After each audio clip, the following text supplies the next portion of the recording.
রাজশাহী মেডিকেলে শিশুদের জন্য আইসিইউ পেতে দিতে হচ্ছে দীর্ঘ লাইন। শুধু মার্চ মাসেই আইসিইউ না পেয়ে গড়ে দৈনিক মৃত্যু হয়েছে অন্তত ৩ শিশুর। অথচ ৫ বছর ধরে অব্যবহৃত হয়ে পড়ে আছে রাজশাহী বিশেষায়িত শিশু হাসপাতালটি। কর্তৃপক্ষ বলছে নানা জটিলতায় চালু করা যাচ্ছে না হাসপাতালটি।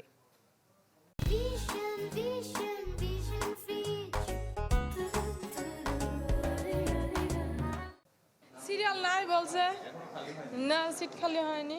২ দিন ধরে অসুস্থ সন্তানকে নিয়ে রাজশাহী মেডিকেলের শিশু আইসিইউ রিসেপশনের সামনে কুষ্টিয়ার লতিফা বেগম।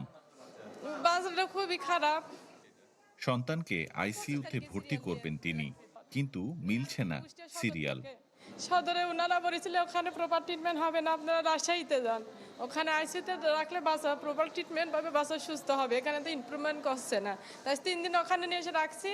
তো হলে বাচ্চা শুধু এই যে মেডিসিনগুলান শুধু চলছে, কিন্তু আইসিইউতে কোনো ব্যবস্থা হচ্ছে না।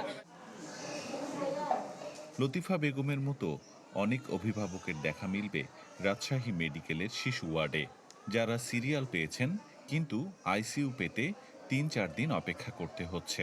অপেক্ষার এই সময়ে অনেক শিশু প্রাণ হারাচ্ছে।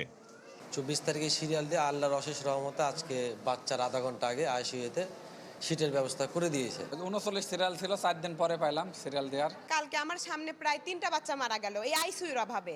একটা সন্তান যখন অসুস্থ হয় আর সেই সন্তানের ট্রিটমেন্টটা যেরকম আশা করে পায় না, তখন অসহায় একটা বাবা মা অসহায়, এর থেকে বড় অসহায় আর কিছু হতে পারে না। এদিকে 5 বছর ধরে অব্যবহৃত রাজশাহী শিশু হাসপাতালটি। 6 মাস আগে রাজশাহী মেডিকেলের শিশু ওয়ার্ডটি এই হাসপাতালে স্থানান্তরের জন্য কমিটি গঠন হলেও তা বাস্তবায়ন হয়নি। শুধুমাত্র আমরা আইসিইউ বেড বাড়াই দিলেই যে আমার রোগী সব বেঁচে যাচ্ছে তা না, কারণ আপনাকে তো একটা প্রপার প্রোটোকলের মধ্যে দিয়ে যেতে হবে। যদি শিশু হাসপাতালটি থাকতো, এই ধরনের রোগীগুলো একটা প্রপার প্রোটোকলের মধ্য দিয়ে চিকিৎসার সেবা পেত।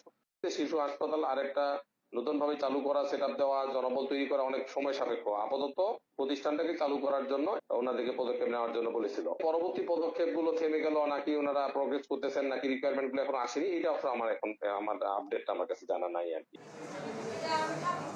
হাসপাতাল কর্তৃপক্ষ বলছে আইসিইউ এর 1 বেডের জন্য প্রতিদিন অন্তত 50 জন রোগী অপেক্ষমান থাকে। আবরার শাইর, চ্যানেল 24, রাজশাহী।